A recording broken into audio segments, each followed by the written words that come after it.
Obrigado por nos acompanhar nesta transmissão do culto a Deus na Primeira Igreja Batista do Pará.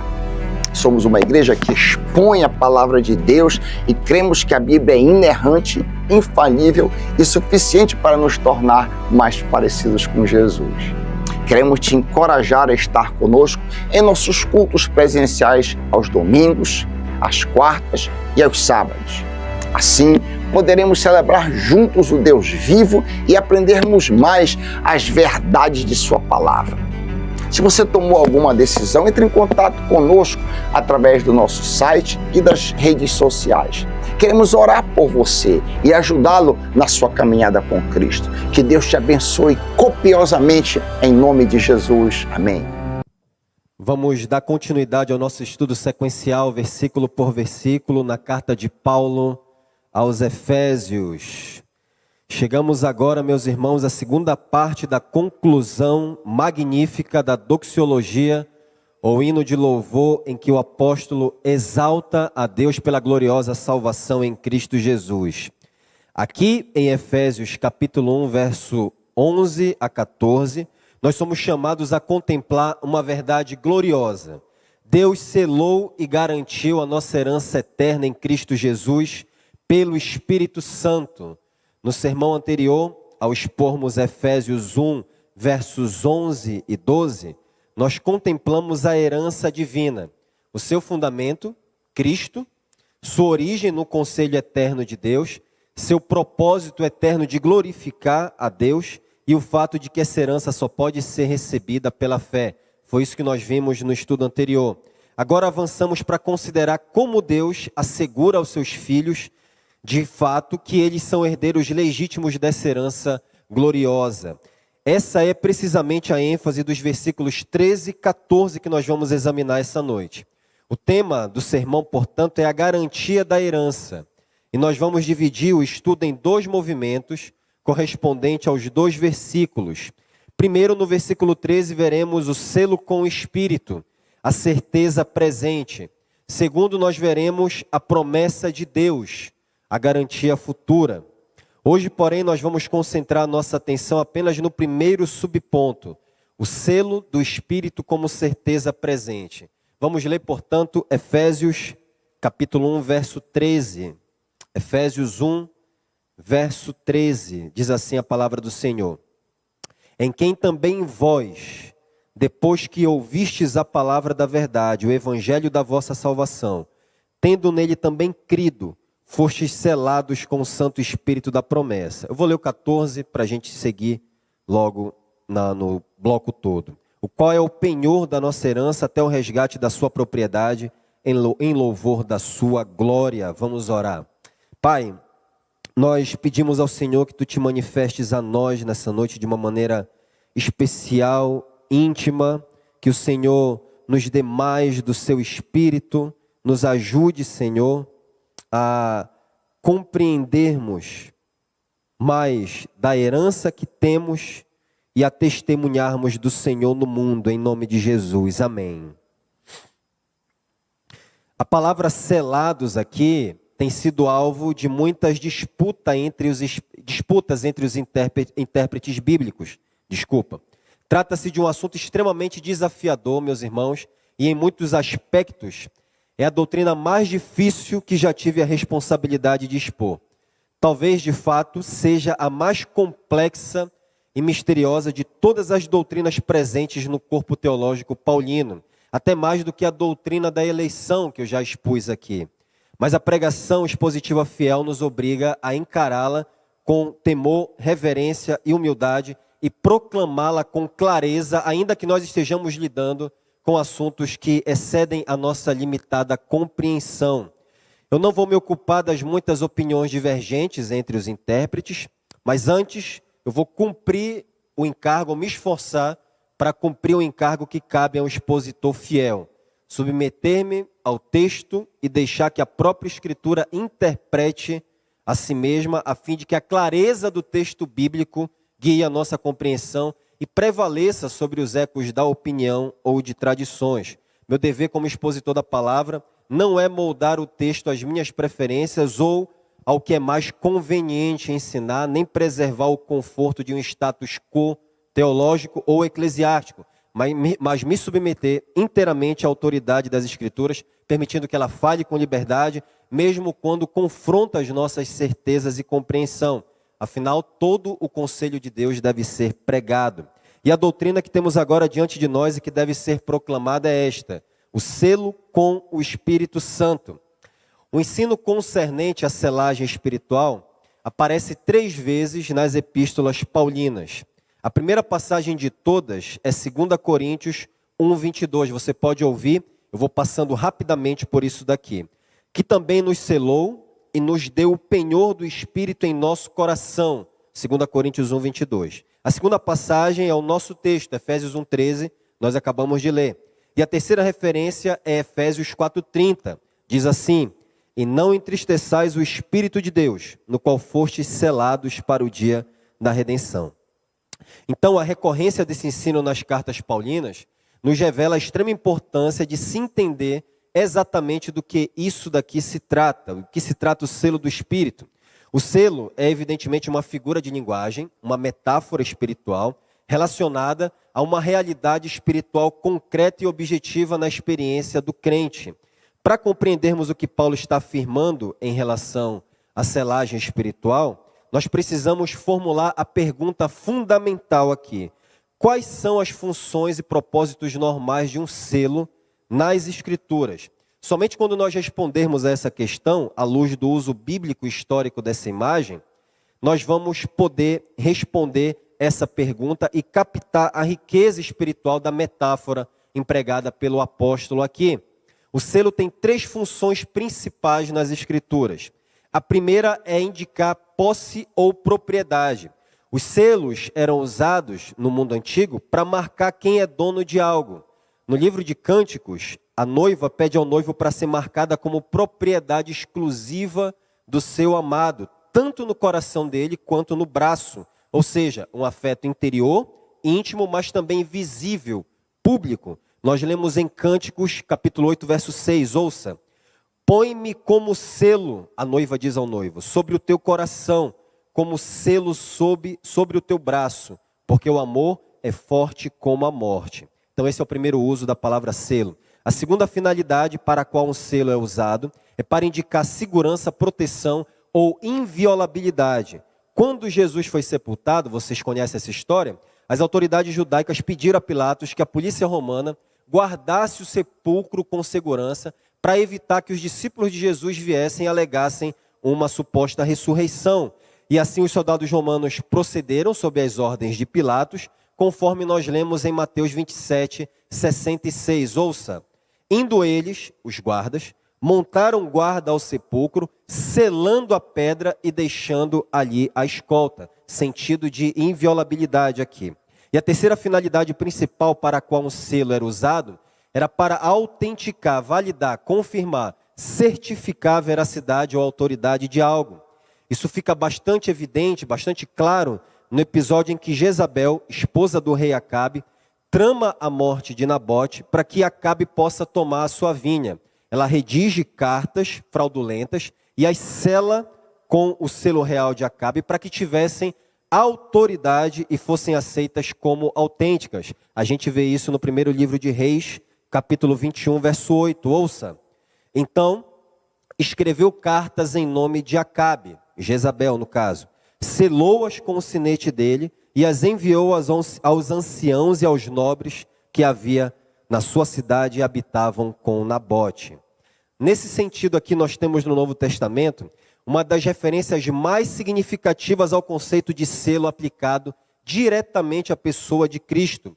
João 6, 27. Após Jesus multiplicar os pães e os peixes, as multidões o seguiam aos borbotões, não por entenderem o sinal, o milagre que ele havia realizado, mas porque desejavam mais comida, desejavam satisfazer as suas necessidades materiais. Em resposta, Jesus chama as multidões a buscar não o pão que perece, mas o pão que permanece para a vida eterna, e aponta para si mesmo como aquele que dá esse pão. E então ele declara que a sua autoridade para dar a vida eterna repousa em uma verdade fundamental. João 6,27. Porque Deus, o Pai, o confirmou com o seu selo. Cristo foi selado pelo Pai, ou seja, autenticado e designado por Deus como o único com autoridade para mediar a salvação entre os homens e Deus. Portanto, um selo nas Escrituras carrega em geral 3 significados principais: posse, segurança e autenticação. Embora existam outros sentidos menos explícitos, esses 3 aqui dominam o uso bíblico da imagem. É importante ressaltar que todos esses 3 significados estão presentes de alguma forma aqui em Efésios 1:13. Contudo, esses 3 sentidos aqui, entre esses 3 sentidos, eu concordo com aqueles intérpretes que dizem que a ideia de autenticação, certificação, validação de algo como verdadeiro ou autorizado, ocupa o lugar central, o núcleo teológico, neste versículo aqui. Sem negar, reitero, que segurança e posse também estão envolvidos nisso de uma maneira secundária. Agora, por que o sentido de autenticação deve ser pretendido ou receber mais proeminência em relação aos outros 2, posse e segurança? A primeira vem do próprio contexto de Efésios 1. Quero lembrar vocês que o objetivo do apóstolo, ao escrever essa carta, é lembrar os crentes efésios que eles são verdadeiros cristãos, participantes legítimos do propósito eterno de Deus, assim como os judeus o eram. Eles têm toda a sorte de bênçãos nas regiões celestiais em Cristo Jesus. Efésios 1:3. Eles foram adotados como filhos por Deus e também receberam garantia de que Deus, na dispensação da plenitude dos tempos, fará convergir em Cristo todas as coisas, tanto as do céu como as da terra. Versículo 10. Esse é o grande plano e propósito eterno de Deus, e Paulo quer que os efésios saibam que eles estão inclusos nele de uma maneira plena e legítima. Isso já é por si só, meus irmãos, uma questão de segurança da fé deles e uma certeza de que possuem a salvação como filhos amados. Além disso, há um padrão ou fórmula recorrente em Efésios. Sempre que o apóstolo vai adicionar uma bênção espiritual, ele usa a expressão em quem também vós. Isso daqui é repetido no primeiro capítulo. Ele usa essa expressão sempre que quer destacar mais uma dádiva derivada da união com Cristo. Ele disse isso no versículo 7, no qual, ou em quem, temos a redenção em Cristo Jesus. Depois ele diz no versículo 11, ainda no capítulo 1 de Efésios, nele, digo, no qual, ou em quem, fomos feitos herança. Mas agora, nos versículos 13 e 14, Paulo adiciona uma bênção mais elevada e distinta de todas as outras anteriores. Ele diz, em quem também vós, depois que ouvistes a palavra da verdade, o evangelho da vossa salvação, tendo nele também crido, fostes selados com o Espírito Santo da promessa, o qual é penhor da nossa herança até o resgate da sua propriedade, em louvor da sua glória. Ou seja, há uma clara progressão na exposição das bênçãos espirituais. E se o apóstolo estivesse meramente repetindo no selo com o Espírito a ideia de segurança ou posse, isso daqui seria tautológico, seria repetitivo, porque ambas as ideias já estavam implicadas nas bênçãos anteriores, na redenção no versículo 7 e na herança no versículo 11. Uma última razão porque a autenticação deve ser preferida em relação aos sentidos de posse e segurança, quanto ao selo no Espírito, é fundamentada também no próprio contexto de Efésios 1. Eu sugiro que essa razão é a eleição divina desde a eternidade. E essa eleição divina desde a eternidade é, na verdade, o selo de segurança da salvação em si mesma. A eleição, como o apóstolo deixou claro logo de início, é o fundamento eterno da segurança da salvação. Lá no versículo 4, ele falou disso daí. Por onde é que ele começa? Pela eleição. E você vai entender porque eu estou fundamentando isso daqui dessa maneira. É a escolha soberana de Deus antes da fundação do mundo, que é a base última da segurança da salvação e de sua posse irrevogável. É porque Deus nos salvou que nós estamos seguros, que a salvação está segura em si mesma. Em apoio a isso, eu quero mencionar para você 2 Timóteo 2,19. Ouça, você conhece esse texto. 2 Timóteo 2,19 diz, entretanto, o firme fundamento de Deus permanece, tendo este selo, o Senhor conhece os que lhe pertencem. E mais, aparte-se da injustiça todo aquele que professa o nome do Senhor.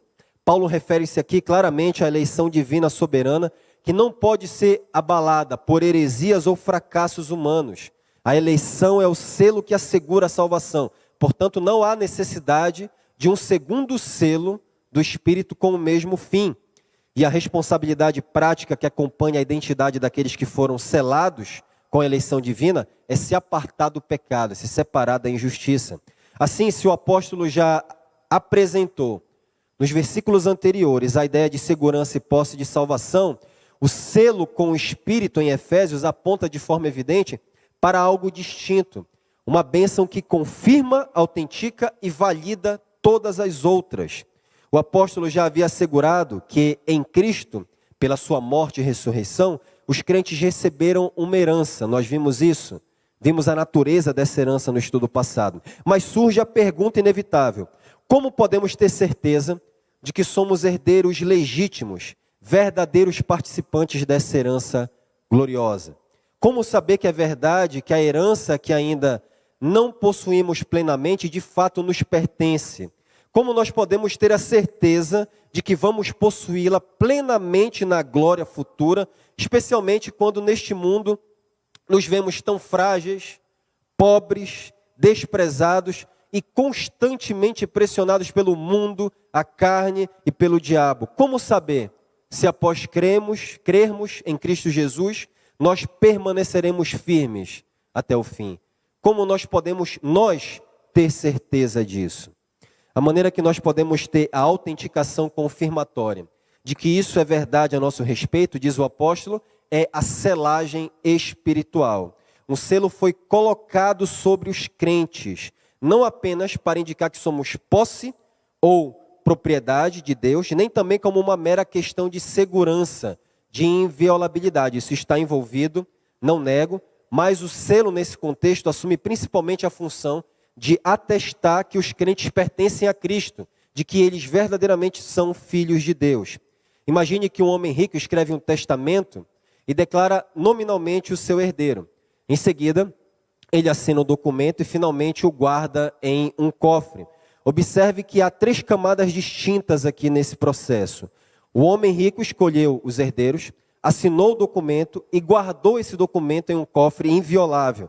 Mesmo com o testamento válido, o herdeiro só será reconhecido oficialmente após a homologação do juiz ou do tabelião. Me corrijam aqui os juristas se eu estiver errado. É uma confirmação, autenticação ou testemunho público que aquele indivíduo tem a herança. Ou seja, o verdadeiro, há uma herança, há uma promessa, mas falta a autenticação que só se dá com o selo da autoridade pública. Assim como no direito civil moderno, o selo da autoridade pública autentica o herdeiro de forma visível e válida, também no esquema da redenção, Deus autentica os seus legítimos herdeiros com o selo do Espírito. É o próprio Deus quem testifica, marca, confirma de forma espiritual e irrevogável que nós pertencemos a Cristo. E é com base nessa autenticação divina que nós podemos ter plena certeza da nossa herança eterna. Portanto, irmãos, esta é a convicção que eu defendo quanto ao significado do selo com o Espírito Santo. Não se trata de tornar a salvação segura em si mesma, pois a salvação já é segura em Cristo pela eleição do Pai, a obra do Filho e a regeneração do Espírito Santo. O selo antes tem como propósito dar certeza ao crente de que ele, repito, de fato, é um legítimo filho de Deus e herdeiro da herança eterna. Trata-se de uma confirmação pessoal e experimental, uma obra interior do Espírito que autentica o que Deus já realizou soberanamente na salvação em Cristo Jesus. É isso que eu estou defendendo como significado do selo do Espírito Santo. Há uma certeza da salvação, de que nós somos filhos de Deus, que nós podemos deduzir das Escrituras. Essa certeza é racional e objetiva, que nasce do exame sincero da palavra de Deus. Quando alguém se arrepende dos seus pecados e crê em Jesus, manifestando em sua vida evidências da regeneração, santidade, como amor a Deus, sua palavra, amor aos irmãos e crescente desejo por vencer o pecado, crescente desejo de santidade, essa pessoa pode, com base nas Escrituras, deduzir que de fato é um autêntico filho de Deus. Esse é o propósito para o qual especificamente 1 João foi escrita. para que nós saibamos que somos filhos de Deus. E há alguns testes ali que você pode se autoexaminar, conforme João coloca naquela carta. Essa é a certeza objetiva, racional. Mas há também uma certeza subjetiva, existencial, profunda e interior, que é a mesma de Romanos 8,16. Paulo diz: o próprio Espírito testifica com o nosso espírito que somos filhos de Deus.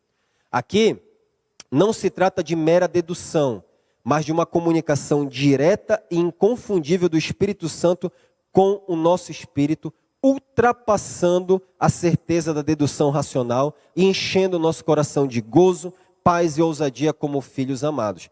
É a Bíblia que está dizendo: o próprio Espírito testifica com o nosso espírito que nós somos filhos de Deus. Para mostrar com mais clareza a diferença entre esses dois tipos de certeza espiritual, eu uso aqui uma ilustração que os puritanos frequentemente evocavam. Imagine um pai que anda ao lado do seu filho pela estrada. O menino é seu filho, de fato sabe disso, sabe que ele é filho e sabe que aquele homem é seu pai, mas de repente o pai o toma nos braços, o levanta e o abraça, beija e diz com ternura a ele: você é meu filho amado, em quem eu me alegro. Ele sabia que ele era filho do pai, mas nesse momento o filho não se torna mais filho do que já era, mas agora ele sabe, sente e experimenta o amor do pai com profundidade e alegria incomparáveis. Deixe-me perguntar a você a essa altura: você sabe que Deus é pai, que os crentes são filhos de Deus, mas você já recebeu essa plena certeza interior, viva e inconfundível de que você é um legítimo filho de Deus? Já ouviu o Espírito testificar com seu espírito dizendo: tu és meu? Você já respondeu a isso com a linguagem da intimidade? Abba Pai, Paizinho, meu Pai. Não Pai de todos, mas o meu Pai. Eu não estou perguntando se você conhece a doutrina da adoção. Eu estou perguntando se você já experimentou a doçura do abraço do Pai na sua alma, no seu interior. Aquela transformação, aquela visitação que transforma realidades doutrinárias em um beijo do Pai em nosso espírito e antegozo da glória. Aquela antecipação do céu no nosso íntimo. Uma coisa é dizer, repito, Deus é Pai. Outra completamente diferente é dizer, com alegria indizível e cheia de glória: Deus é meu Pai e eu sou o seu filho amado. Você pode dizer isso? Não se contente apenas com o saber doutrinário. Busque a certeza que vem do céu. Alguém pode ser verdadeiramente salvo, mas não ter certeza da sua salvação. A certeza da salvação, ela não constitui a essência da fé. E por isso que às vezes algumas pessoas andam muito assaltadas. E nós podemos conquistar essa certeza por meio de uma dedução objetiva e racional, mas também por meio dessa dedução subjetiva do Espírito, testificando ao nosso próprio Espírito que somos filhos de Deus. Agora, irmãos, para compreendermos com mais clareza o que realmente significa a selagem espiritual, nós precisamos considerar com atenção um ponto crucial. Quando exatamente ocorre a aplicação do selo? Essa é, sem dúvida, a mais difícil questão relacionada ao selo com o Espírito, e talvez também a mais sensível. Desde já, meus irmãos, eu quero deixar claro que o entendimento que apresentarei sobre o momento da selagem pode não coincidir exatamente com a forma como alguns dos meus irmãos em Cristo e companheiros de ministério, como o pastor Raik, o pastor André e o pastor Isaías, compreendem essa doutrina. Nem tampouco isso significa que essa seja necessariamente a posição sustentada por todos os batistas em geral. Essa é a forma como eu entendo a questão, com temor diante de Deus e sincero desejo de fidelidade ao texto das Escrituras. E após anos de oração, estudo diligente e luta interior com esse tema, eu me coloco com temor e tremor diante da igreja reunida nesta noite, assumindo plena responsabilidade por esta interpretação diante de Deus que tudo vê e diante de quem todos nós haveremos de prestar contas. Pois bem, em que momento ocorre a selagem na experiência cristã? Essa é a pergunta que naturalmente se impõe ao lermos com atenção o versículo 13. Em quem também vós, depois que ouvistes a palavra da verdade, o evangelho da vossa salvação, tendo nele também crido, fostes selados com o Santo Espírito da promessa. A Nova Versão Internacional, porém, traduz o texto com uma formulação diferente. Diz assim: nele, quando vocês ouviram e creram a palavra da verdade, o evangelho que os salvou, vocês foram selados com o Espírito Santo da promessa. Qual é então a diferença real entre as duas traduções? A diferença real entre as duas traduções está na forma como entendem a relação temporal entre a fé e a selagem com o Espírito. A Almeida Revista Atualizada, que é a versão que eu estou utilizando, indica uma sequência clara. Primeiro ouvir, depois crer, então a selagem. Já a NVI, por outro lado, adota uma formulação que sugere que a selagem acontece simultaneamente ao crer. Noutras palavras, a ARA interpreta que o selo é subsequente à fé, ou seja, ocorre após a conversão, e a NVI, por sua vez, interpreta que o selo ocorre no momento da conversão. Isso seria, o selo seria sinônimo de regeneração. As outras traduções em português, de modo geral, variam entre esses dois sentidos aqui. Algumas optando por uma ordem mais processual, outras por uma leitura mais simultânea, como a NVI. E agora uma questão mais importante: qual dessas traduções está mais fiel ao texto original, à estrutura do texto original grego de Efésios 1:13? Em meu juízo, o texto grego favorece uma leitura claramente sequencial e progressiva. Primeiro, o evangelho é ouvido. Em segundo, a pessoa crê em Cristo. E só então, como resultado dessa fé, ela é selada com o Espírito. Considerando isso, se nós assumirmos esse sentido original do texto grego, nós estaríamos colocando a regeneração como vindo depois da fé, aqui no texto grego. A NVI, ao empregar a expressão "quando vocês ouviram e creram", está interpretando imprecisamente o texto, porque a palavra "quando" não aparece no texto original. Não há essa palavra no texto original. E geralmente as autoridades em grego concordam que essa não é uma tradução mais precisa. No texto original, os verbos gregos traduzidos por ouvir e crer aparecem numa forma verbal aqui, que indica que as ações já foram concluídas no passado, como se Paulo estivesse dizendo, tendo ouvido e tendo crido. É exatamente assim que a King James atualizada traduz de forma mais literal. Diz assim: nele, igualmente vós, tendo ouvido a palavra da verdade, o evangelho da vossa salvação, e nele também crido, fostes selados com o Espírito Santo da promessa. A forma verbal dos termos ouvir e crer mostra a relação com o verbo principal, que também está no passado, fostes selados. Essa é uma questão técnica, mas eu peço que você preste muita atenção. Isso é importante porque na forma como o apóstolo Paulo escreveu, as palavras ouvir e crer estão num tipo especial de verbo, chamado particípio, e isto normalmente significa que as suas ações são anteriores à ação do verbo principal, da ação principal da frase, que é fostes selados. Ouvir e crer, então, seriam antes de fostes selados. Muitas outras passagens do Novo Testamento mostram que a ação do verbo, nessa forma como está aqui em Efésios, um particípio, precede a ação do verbo principal, que também está no passado, e ajuda a confirmar a ideia de sequência de ações. Vou dar apenas alguns exemplos rapidamente sobre isso. Um exemplo claro disso aparece na ocasião em que os saduceus aproximaram-se de Jesus para confundi-lo com uma pergunta sobre o casamento e ressurreição. A gente vê isso em Mateus 22, 25. Ouça. Ora, havia entre nós 7 irmãos. Eu estou lendo na ARA, que ela acompanha mais a tradução do grego. Mais de perto o grego, desculpa. O primeiro, tendo casado, morreu. E não tendo descendência, deixou a sua mulher a seu irmão. O verbo aqui, semelhante ao de Efésios, o particípio é tendo casado. E vem antes da ação principal, morreu. A NVI traduz assim: o primeiro casou-se e morreu. Mesmo nessa tradução aqui da NVI, ninguém interpreta que o casamento e a morte aconteceram ao mesmo tempo. Eles são eventos distintos, ambos no passado, mas provavelmente separados por algum tempo. Outros exemplos podem ser encontrados no livro de Atos. Nós lemos em Atos 5:10, ouça, na morte de Ananias e Safira. Entrando os moços, acharam-na morta, quem? Safira. E levando-a, sepultaram-na junto do marido. Aqui o verbo particípio, levando-a, vem antes do verbo principal, sepultaram-na.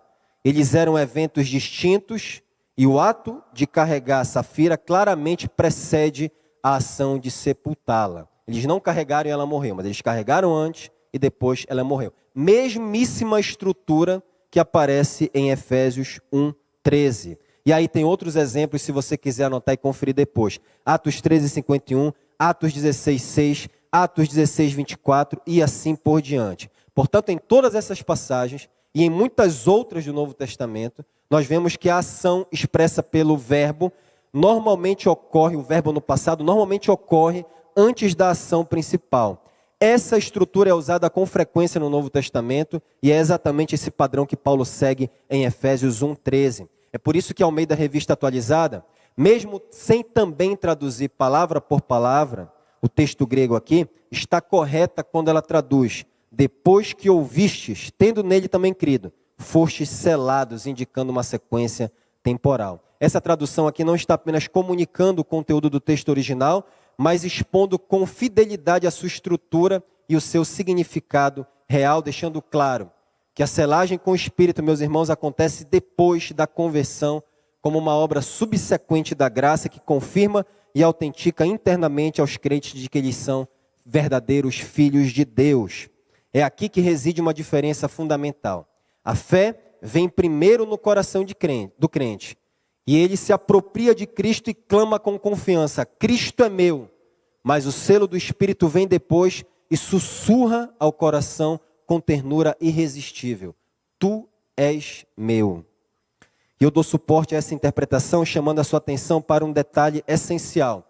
O apóstolo Paulo aqui não diz simplesmente fostes selados com o Santo Espírito, mas sim com ênfase: fostes selados com o Santo Espírito da promessa. O elemento adicional aqui é a expressão da promessa. O que Paulo está realmente dizendo aqui é: fostes selados com aquele Espírito Santo que foi prometido. E essa designação aqui não é acidental, não há nada acidental no Novo Testamento. Essa daqui é uma clara referência à promessa veterotestamentária, o anúncio feito por Deus, especialmente em Ezequiel 36, versos 26 e 27, e Joel capítulo 2, versos 28 e 29, de que na nova aliança o Espírito seria derramado sobre o povo de Deus. Ezequiel profetizou Deus dando um coração novo ao povo de Israel e colocando dentro dele o Espírito Santo. E isso os ajudaria a obedecer a Deus. Já Joel viu um dia em que o Espírito seria derramado sobre toda a carne. E essas duas promessas representam duas dimensões da obra do Espírito: a regeneração e o início da habitação interior no Espírito, do Espírito Santo no crente, a primeira, e uma obra, em segundo lugar, posterior, distinta da conversão, associada ao selo do Espírito.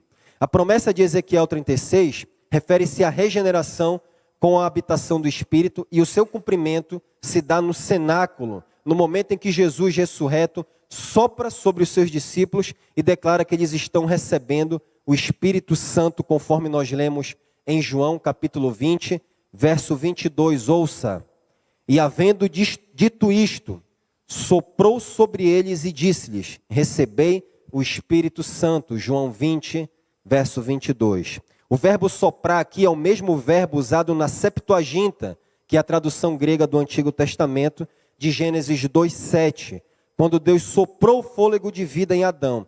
Esse paralelo aqui não é acidental. Ele sugere o início de uma nova criação espiritual. Exatamente o que Ezequiel prometeu: um coração novo e um espírito novo e permanentemente residente no crente. Essa conexão é reforçada em particular por Ezequiel 37:9, onde o Senhor diz: vem dos quatro ventos, ó Espírito, e assopra sobre estes mortos para que vivam. Matthew Henry, o grande comentarista bíblico puritano, compreendeu João capítulo 20, verso 22, nesse mesmo sentido. Ele comenta o seguinte aqui: como o sopro do Todo-Poderoso deu vida ao homem e começou o velho mundo, então o sopro do poderoso Salvador deu vida aos seus ministros e começou um novo mundo. É o comentário de Matthew Henry sobre esse texto. Portanto, o que eu estou afirmando é que João 20, 22 é o cumprimento da promessa de Ezequiel 36 e marca o início da habitação do Espírito nos crentes da nova aliança. É nesse momento que a igreja é constituída como um corpo e organismo, não em Atos 2, no Pentecostes, como sugerem alguns. Observe também que em seguida Jesus entrega uma comissão aos discípulos. Jesus diz em João capítulo 20, verso 23, se de alguns perdoardes os pecados, são-lhes perdoados. Se lhos retiverdes, são retidos. Essa aqui é uma forma complementar da grande comissão de Mateus, verso 28, 18 a 20, que é a mais detalhada e famosa. Assim como nos evangelhos, meus irmãos, nós temos 4 perspectivas complementares da vida e obra de Cristo. Os relatos do comissionamento pós-ressurreição também enfatizam, são 4 e enfatizam aspectos distintos dessa comissão, dessa mesma comissão.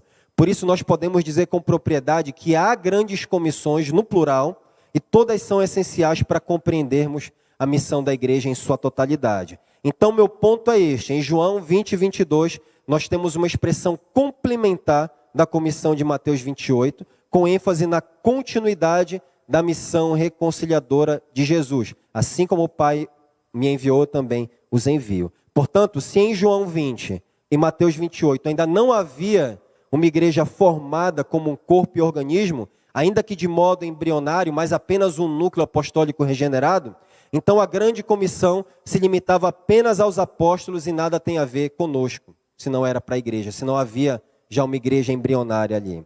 Mas ao contrário, a grande comissão tem tudo a ver conosco, porque ela foi entregue à igreja nascente, como expressão inicial do povo de Deus. Como uma pequena semente, essa igreja cresceria até se tornar uma grande árvore, se espalhar pelo mundo e chegar até nós aqui. Foi a partir daquele momento no cenáculo, quando os discípulos viram e creram no nosso Senhor Jesus ressurreto, e que o Espírito veio habitar neles, formando assim a igreja como um corpo e organismo, foi a partir desse momento que todos os que posteriormente creram também receberam o mesmo Espírito Santo, como todos nós recebemos na regeneração. Quando você crê, coloca a sua confiança em Cristo, você já foi regenerado. O Espírito já está habitando em você. Ao afirmar isso, eu não estou dizendo que os discípulos não eram salvos ou regenerados antes disso. Jesus disse que seus nomes estavam escritos no céu, Lucas 10, 20. Jesus também disse que eles foram purificados, tendo recebido um banho espiritual mediante a palavra de Cristo. João capítulo 13 diz isso. Então os discípulos foram vivificados pela fé e purificados pela palavra, mas ainda sob os termos da antiga aliança. Ou seja, o Espírito Santo estava com eles e operava neles de uma maneira real e viva, mas não estava dentro deles. O Espírito estava sobre eles, mas não dentro deles. Mas após a cruz eles receberam a plenitude da nova aliança, com a habitação interna e permanente do Espírito Santo, como cumprimento da promessa de João capítulo 14, verso 17, Jesus diz: o Espírito estará convosco e estará em vós. Já a promessa de Joel 2 refere-se a uma obra posterior, distinta da conversão associada ao selo do Espírito. O profeta Joel, como já dito, profetizou sobre um dia em que o Espírito seria derramado sobre toda a carne, com ênfase no empoderamento para o serviço profético e espiritual. Diz assim Joel: vossos filhos e vossas filhas profetizarão, vossos velhos sonharão e vossos jovens terão visões. Joel 2, 28. Foi essa passagem, exatamente essa, que o apóstolo Pedro citou no dia de Pentecostes como explicação para o batismo com o Espírito Santo, quando os judeus insinuaram que os discípulos estavam bêbados, porque eles testemunharam com ousadia em outros idiomas que não eram os seus de origem. Pedro advogou dizendo em Atos 2, 16 a 18, mas o que ocorre é o que foi dito por intermédio do profeta Joel. E acontecerá nos últimos dias, diz o Senhor, que derramarei do meu espírito sobre toda a carne. Vossos filhos e vossas filhas profetizarão. Vossos jovens terão visões e sonharão vossos velhos.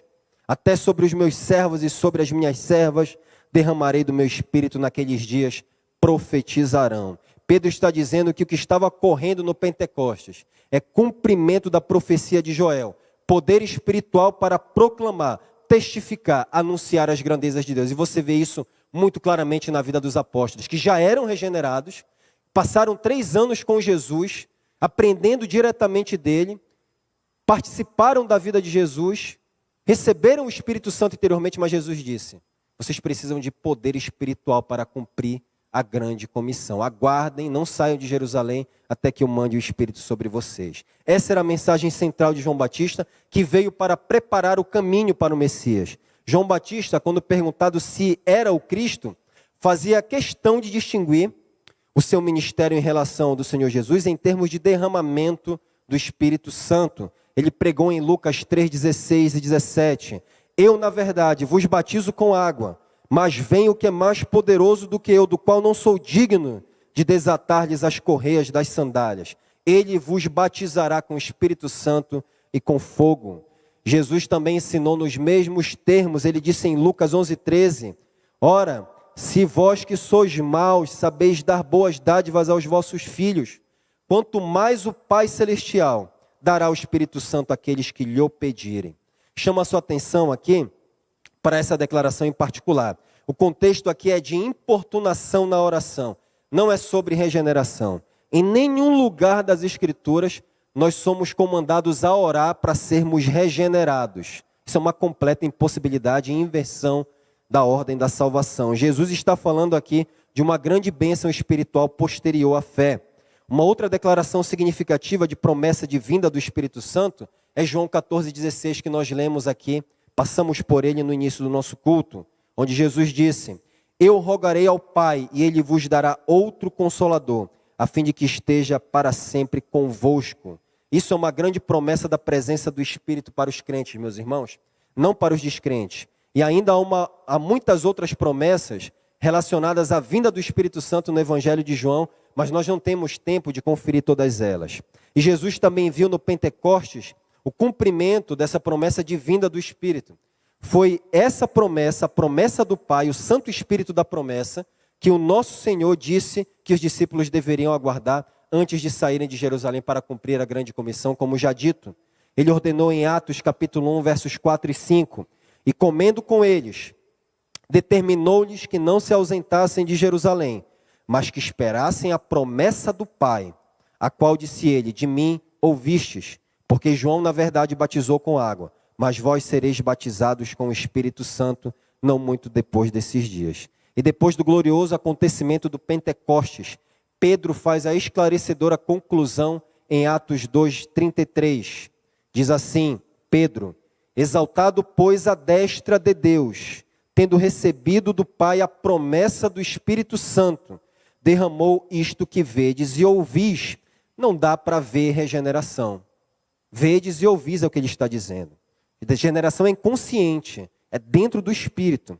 O Espírito Santo que há muito tempo havia sido prometido, diz Pedro, agora foi finalmente derramado pela mediação do Cristo exaltado. O livro de Atos não apresenta o batismo com o Espírito Santo como regeneração ou uma experiência única e irrepetível. Ao contrário, nós vemos essa experiência se repetindo em contextos diferentes. Vejamos, por exemplo, algumas das principais referências. Aqui eu quero apenas ligeiramente voar sobre isso daqui, em função do tempo. Os samaritanos creram no Evangelho e Felipe, confirmando a conversão deles, os batizou em nome de Jesus. Batizou eles, todavia eles ainda não haviam recebido o Espírito Santo. Apenas quando Pedro e João impuseram as mãos sobre eles, foram batizados com o Espírito Santo, conforme nós lemos em Atos 8, 14 a 17. Ouvindo os apóstolos que estavam em Jerusalém, que Samaria recebera a palavra de Deus, enviaram-lhe Pedro e João, os quais descendo para lá, oraram por eles para que recebessem o Espírito Santo, porquanto não havia ainda descido sobre nenhum deles, mas somente haviam sido batizados em nome do Senhor Jesus. Então lhes impunham as mãos e recebiam estes o Espírito Santo. Temos outro exemplo em Atos capítulo 9, no relato da conversão de Paulo. Ele creu no Senhor Jesus Cristo como resultado de uma visão do Cristo ressurreto na estrada de Damasco. Contudo, apenas 3 dias depois que ele recebeu o Espírito Santo e dele foi cheio, como se vê claramente em Atos 9, 17. Então Ananias foi, entrando na casa, impôs sobre ele as mãos, dizendo, Saulo, irmão, o Senhor me enviou, a saber o próprio Jesus que te apareceu no caminho por onde vinhas, para que recuperes a vista e fiques cheio do Espírito Santo. Paulo já era regenerado aqui nessa ocasião. A propósito, os relatos dos samaritanos de Atos 8 e de Paulo em Atos 9 demonstram de forma clara que o fenômeno das línguas idiomáticas de Atos 2 embora presente em várias ocasiões posteriores do livro de Atos, não é um sinal necessário e universal do batismo com o Espírito Santo, como ensinam os nossos irmãos pentecostais. Pode haver esse fenômeno ou não. E vemos a mesma coisa acontecendo com os discípulos de Éfeso, em Atos 19. Paulo encontra alguns crentes efésios e pergunta: recebeste vós o Espírito Santo quando crestes? Após serem instruídos corretamente, Paulo impôs as mãos sobre eles, e então lemos em Atos 19:6, veio sobre eles o Espírito Santo e tanto falavam em línguas como profetizavam. Esses episódios aqui, meus irmãos, deixam claro que o batismo com o Espírito Santo é uma obra posterior à conversão e uma experiência repetível e contínua ao longo da vida cristã. O Espírito é soberano e ele vem sobre os crentes quando e quantas vezes ele desejar, autenticando a nossa filiação e enchendo vasos de barro com a glória de Deus. Portanto, a promessa veterotestamentária de que na nova aliança o Espírito da promessa seria derramado sobre o povo de Deus encontra o seu cumprimento não apenas na regeneração individual, como em João capítulo 20, versos 22 e 23, mas também em uma obra posterior, distinta da conversão, conforme ocorreu no Pentecostes. Assim, a expressão Espírito Santo da promessa, em Efésios 1,13, está relacionada diretamente à promessa de Joel 2, não meramente como promessa regeneradora, regeneradora do Espírito, mas como uma obra da graça posterior à conversão, porque o selo com o Espírito Santo, como já lhes mostrei, é uma experiência subsequente à fé, que autentica, confirma e valida o crente com plena certeza de salvação. Em outras palavras, o que eu estou afirmando é que o selo com o Espírito Santo e o batismo com o Espírito Santo são a mesma coisa. Trata-se de uma mesma experiência subsequente à fé, ainda que com terminologias e ênfases distintas. O selo com o Espírito Santo enfatiza a plena certeza ou convicção que é dada que somos herdeiros de Deus. Já o batismo com o Espírito Santo também coloca ênfase mais em termos de testemunho ousado e poderoso. O selo com o Espírito Santo fala da autenticação silenciosa no espírito do crente, testemunhando que ele pertence a Cristo. O batismo com o Espírito Santo é sobre manifestação poderosa e pública dessa filiação, em que o crente testemunha ousadamente de Cristo. Ambas as ênfases, porém, envolvem uma única realidade gloriosa. Uma alma que foi marcada com a plenitude da certeza espiritual, que nos capacita a viver e falar como tais. E para arrematar tudo isso, para selar o ensino sobre o selo espiritual, deixei para o final a imagem mais elevada e clara possível do significado do selo com o Espírito Santo. O próprio Jesus Cristo, como já dito, foi selado pelo Pai em João 6,27, onde o Senhor Jesus diz: trabalhai não pela comida que perece, mas pela que subsiste para a vida eterna, a qual o Filho do Homem vos dará, porque Deus, o Pai, o selou. Deus selou Jesus na ocasião do seu batismo, enviando o Espírito em forma de pomba, como se vê nos 4 evangelhos. O Espírito foi derramado sobre Jesus em toda a sua plenitude. João 3,34 diz: pois o enviado de Deus fala as palavras de Deus, porque Deus não dá o Espírito por medida. Na encarnação, Jesus abriu mão de suas prerrogativas divinas e, por isso, na fraqueza da sua humanidade, necessitava do poder do Espírito. Jesus não fez o que fez simplesmente porque ele era Deus, mas porque ele estava cheio do Espírito Santo. Embora fosse plenamente Deus, plenamente homem, mas ele decidiu não usar as suas prerrogativas divinas enquanto na fraqueza humana. Além disso, ele recebeu este testemunho diretamente dos céus: este é meu filho amado em quem me comprazo. 7 vezes esse testemunho celeste, essa autenticação divina é repetida no Novo Testamento. E foi por causa disso que Jesus pôde falar com excepcional clareza e realizar obras poderosas, meus irmãos. Como homem, ele teve que crescer em sabedoria e graça. E quando foi selado com o Espírito Santo, manifestou a sua capacidade de expor os mistérios de Deus, embora nunca tenha tido instrução teológica formal. Ele disse em João, capítulo 14, verso 10, parte B: as palavras que eu vos digo, não as digo por mim mesmo, mas o Pai que permanece em mim faz as suas obras. Daí as pessoas ficarem escandalizadas por causa dele, conforme nós lemos em Marcos 6,2. E muitos ouvindo se maravilhavam, dizendo: de onde vem a este estas coisas? Que sabedoria é esta que lhe foi dada? E como se fazem tais maravilhas por suas mãos? Não é este o carpinteiro, filho de Maria, irmão de Tiago, José, Judas e Simão? E não vivem aqui entre nós suas irmãs? E escandalizavam-se nele. E os guardas do templo exclamaram em João 7,46: jamais alguém falou como este homem.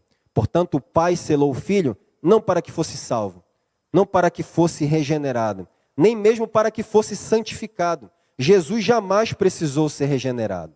Tampouco carecia de uma experiência espiritual extraordinária para ser santo. Desde o início, Jesus viveu cheio do Espírito Santo, em perfeita comunhão com o Pai, plenamente conduzido pelo Espírito.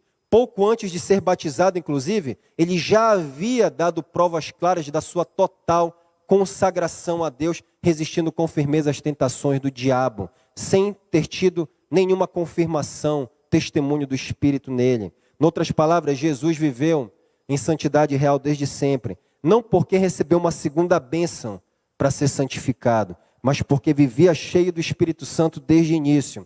O que acontece então no seu batismo é que ele é selado com o Espírito Santo para a sua autenticação pública como filho amado e também como um momento da investidura solene de poder para representar a Deus no mundo, para uma missão santa no mundo, representar o Pai, revelar o reino e cumprir toda a vontade divina como servo ungido. O selo que Jesus recebeu, portanto, é paradigmático para nós, meus irmãos. E assim como Jesus foi selado pelo Pai, os crentes também são selados com o Espírito Santo, não para se tornarem filhos, mas para que saibam com plena certeza que são filhos, e para que o mundo saiba com clareza que são servos autênticos do Pai, servos autênticos do Filho, servos autênticos do Espírito, testemunhando no poder do Espírito ao mundo de trevas. É verdade que nem tudo que diz respeito a Cristo se repete na experiência do crente. No entanto, ele é o modelo supremo do que significa ser verdadeiramente filho de Deus. E aquilo que o Pai realizou plenamente no Filho foi, por assim dizer, as primícias daquilo que ele deseja realizar em nós, de modo gracioso e espiritual, até que nós sejamos plenamente conformados à perfeita imagem do primogênito entre muitos irmãos. Expus essa doutrina, meus irmãos, do selo do Espírito Santo com a maior clareza que eu pude, dentro dos limites de um único sermão. É evidente que não tenho como responder a todas as objeções num único sermão, ou abarcar toda a complexidade do tema em uma só exposição. Mas, de fato, como antecipei desde o início da exposição, aqui limito-me a fazer o trabalho de um expositor, de uma testemunha, não de um advogado. Mas, de fato, esse foi o trabalho que eu fiz. E para que não haja nenhuma dúvida sobre o que expus, nem margens para extrapolação além do que afirmei, ofereço a seguir um breve resumo de tudo que foi ensinado aqui. Primeiro, que o selo do Espírito é uma autenticação divina, operada no espírito do crente, assegurando-lhe que ele é, de fato, um legítimo filho de Deus e herdeiro da herança eterna. A segunda coisa que nós vimos aqui, que o selo com o Espírito é uma obra da graça subsequente à conversão, não é regeneração. É exatamente essa a perspectiva dos puritanos clássicos como Thomas Goodwin e John Owen, e de grandes expositores bíblicos como o anglicano Charles Simeon. A terceira coisa que eu ensinei aqui, que o batismo com o Espírito Santo normalmente é uma experiência posterior à conversão, de investidura pública de poder espiritual. Mas ressalvo agora que em outros casos, como o de Cornélio em Atos 10, o batismo com o Espírito Santo pode ocorrer no momento da conversão, simultaneamente à conversão, não como regeneração, mas como uma obra de capacitação. E se você acha que o ensino do batismo com o Espírito Santo, como uma experiência posterior à conversão, representa da minha parte um desvio da ortodoxia, uma pentecostalização, ou um desvio da doutrina batista histórica, você terá que dizer o mesmo em relação a ministros como Martyn Lloyd-Jones, John Piper e Paul Washer. Batistas também, exceto Martyn Lloyd-Jones. Quarto, que o selo do Espírito e o batismo são a mesma realidade espiritual. Ambos envolvem plena certeza espiritual que empodera o crente para viver e testemunhar como um autêntico filho de Deus. esse é o entendimento de Martyn Lloyd-Jones, esse é o entendimento de Thomas Goodwin, esse é o entendimento do grande Charles Hodge, teólogo de Princeton, que não era nem um pouco emocional, mas escreveu uma teologia sistemática, inclusive, e é isso que eu igualmente entendo, e é isso que eu peço repetidamente. Ó Deus, batiza-me com teu Espírito Santo de novo e de novo e de novo, porque tu prometeste que, como Pai bondoso, darás o Espírito Santo àqueles que te pedirem. E como uma testemunha, eu deixo diante de vocês este convite. Se vocês creram, então roguem pelo Espírito Santo. Peçam, batam na porta, importunem o Senhor em oração, para que a sua vida seja marcada por plena certeza de fé, ousadia, alegria e poder do alto para a glória de Deus. Muito da discussão em relação a isso daqui envolve terminologias, envolve a limitação da nossa linguagem. E por nós reagirmos excessivamente a uma questão dessa, nós deixamos de buscar o Espírito Santo de Deus. Nos afastamos dele, ficamos com receio de cometer exageros. E tudo isso passa por discussão de terminologias, às vezes. Rejeitem a convicção, rejeitem com convicção, melhor dizendo, toda mentalidade de chegada. Essa ideia preguiçosa e equivocada de que no exato momento da conversão já recebemos tudo o que Deus tem a realizar na nossa vida. Isso é imaturidade. A conversão é apenas o início da vida cristã, quando se abrem diante de nós todas as possibilidades espirituais gloriosas, até que sejamos cheios de toda a plenitude de Deus, como diz Paulo em Efésios 3,19. Você não precisa concordar comigo. Você pode rasgar o que eu ensinei aqui nessa noite, mas busque o Espírito Santo de Deus. Não deixe que o diabo ou as tradições te roubem dessa herança de buscar mais do Senhor, independente da terminologia que você empregue. Rejeitem também a mentalidade de que esse ensino cria uma divisão entre crentes de primeira classe e crentes de segunda classe ou estabelece uma elite espiritual. Não é disso que se trata. Eu pergunto, por acaso todos os crentes estão igualmente no mesmo nível de santidade? Não é evidente que há crentes mais santos do que outros, experimentando um nível de santidade maior. Não é evidente que há uns crentes mais cheios do Espírito Santo do que outros?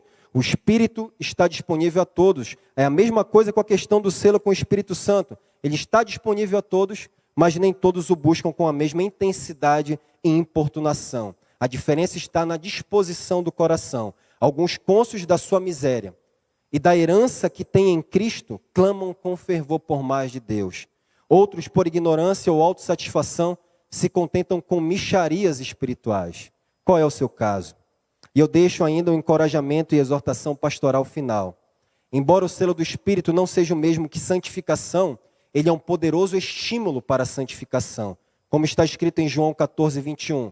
Aquele que tem os meus mandamentos e os guarda, esse é o que me ama. E aquele que me ama será amado por meu Pai, e eu também o amarei, e me manifestarei a ele. Isso não está falando de regeneração. Ninguém é regenerado por obediência. Isso aqui está falando de uma manifestação especial do Senhor no espírito do crente. O selo do Espírito é a manifestação torrencial do amor de Deus sobre os que verdadeiramente o amam e o obedecem.